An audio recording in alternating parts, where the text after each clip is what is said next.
around bass.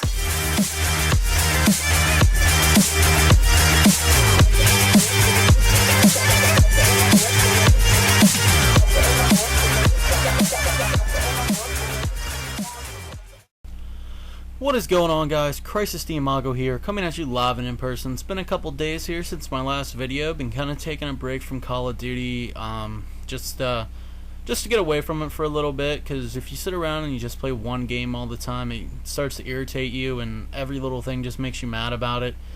So I've been taking a break. I've been playing a little bit of the Dust 514, been playing a little bit of Sleeping Dogs here, and even going back to the old Black Ops a little bit. Just taking a little bit of break, but I'm back, and I got a new another video for you guys here. And what I want to talk to you guys today about is adversity, and the gameplay that you're going to be watching is me using the MSMC on Hydro, playing Domination. The MSMC has a reflex and a suppressor sight, and the reason I picked this gameplay is because I started out really choppy and really bad.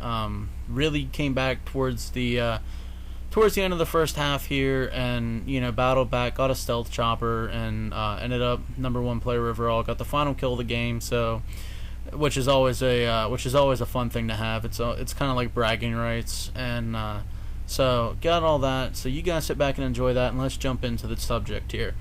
I picked adversity because it's a pretty hot topic. I mean, a lot of people, well, everybody really faces adversity at one point or time in their life. I know several people face it every single day. For some people, just living life is an adversity. Some people, especially in the field that I work in, I work with people who are intellectually and physically disabled, so they overcome adversity every day, and I get to see that firsthand. And when I see people really complaining about life, it's kind of like, what do you really have to complain about?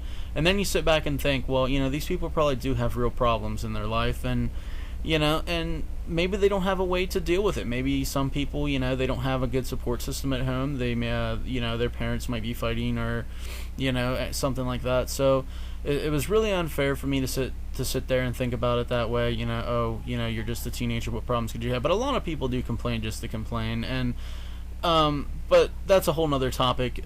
Basically what I'm here to talk to you guys about is how to get over adversity, how to basically tell the haters to shove off, and not worry about what you're doing and stuff like that. So a big place you see adversity is in high school.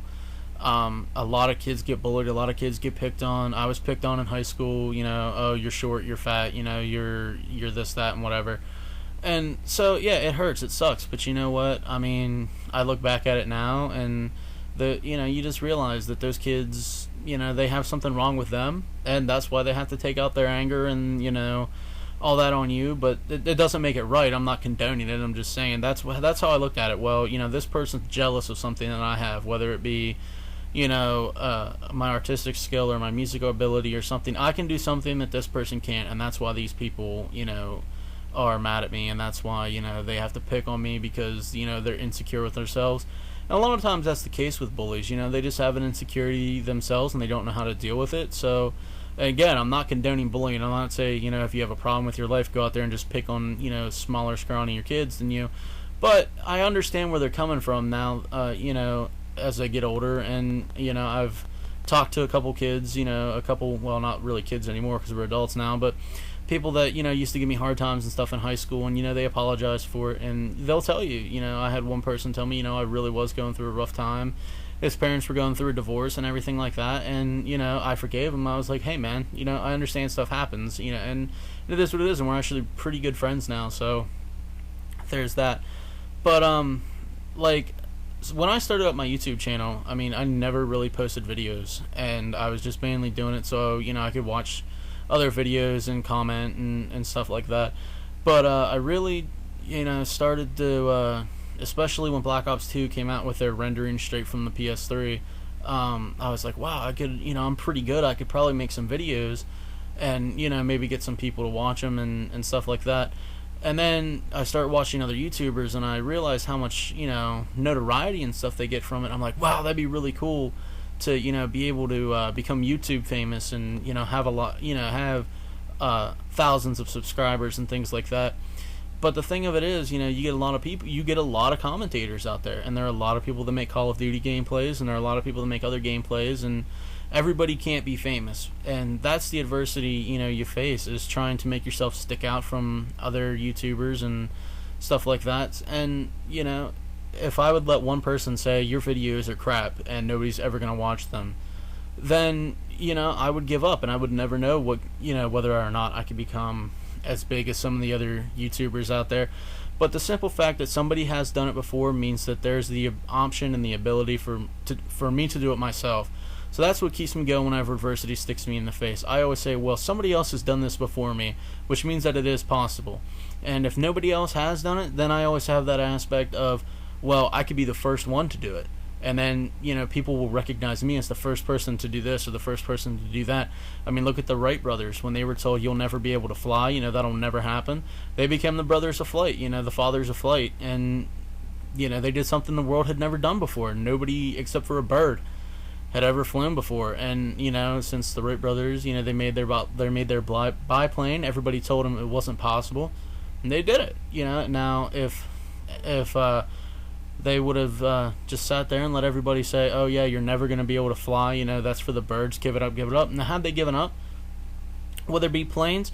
Possibly. I mean, technology advances, and, you know, we find out new things every day, but they wouldn't have gotten notoriety for it. They would have known as the guys who quit trying to make a plane. You know, they basically would have went down as failures in history. And even had they not succeeded, you know, and even had they gone down as quote-unquote failures in history, you know, they would have tried, you know, and they would have you know, if they would have tried till the day they died and not succeeded, then at least they tried, and they didn't give up, and they didn't quit, and they didn't stop just because somebody said, you're never going to be able to do this, you're horrible, you're terrible. And, you know, it's the same thing with anything, guys, whether it's, you know, making an invention or playing Call of Duty or, you know, being an artist or being a musician or being anything like that. Anytime somebody tells you that you can't do something, look them in the face and just be like, wait and see, and then go prove that person wrong or a group of people wrong, because there's nothing more satisfying in life than proving your haters wrong and showing them, hey, you said I couldn't do this, well, watch this, and then you go and do it. And whenever you do that, guys, not only are you going to basically irritate that person beyond all belief, but you're going to feel so much better because you did something that somebody thought you couldn't do. You know, you proved that person wrong, and it's a great feeling, you know, to prove somebody wrong. It's kind of a selfish thing to say, I'm just going to prove everybody wrong, but it's a great feeling knowing that you did something when there were people against you, you know, and that's really one of the best feelings in the world, is knowing that you did something when somebody said you couldn't. So you set a goal, you went out, you achieved your goal, and that's overcoming adversity. Somebody saying that, you know, you can't do something, that's adversity. That's an obstacle in your road. You have haters now. Well, get over it and go show them. You know, show them that you're not just some scrub who really, you know, doesn't know what they're doing, and you're not just a flake who's going to stop the first time somebody says you can't do anything. If every single person stopped every time that would happen, nothing would get done in the world. You know, we wouldn't have smartphones or technology or YouTube or anything like that. And, you know, it happens. Adversity happens, but it's how you react to adversity and how you overcome adversity that really defines you as a person. You know, if you overcome adversity, then you're a successful person because you've overcome something in your life and you've done something. Anytime you overcome adversity, you are successful, because that means you've overcome something that was a block in your life, and you've gotten over it.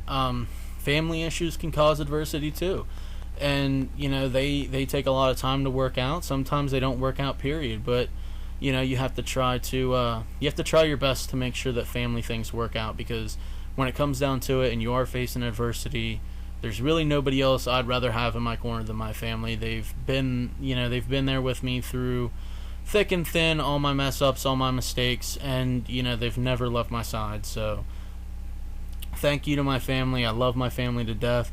Thank you guys for watching this.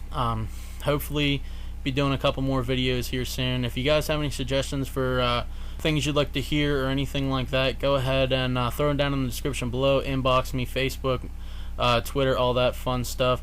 But I'll catch you guys later. I'm Crisis Diamago, and I will see you when I see you.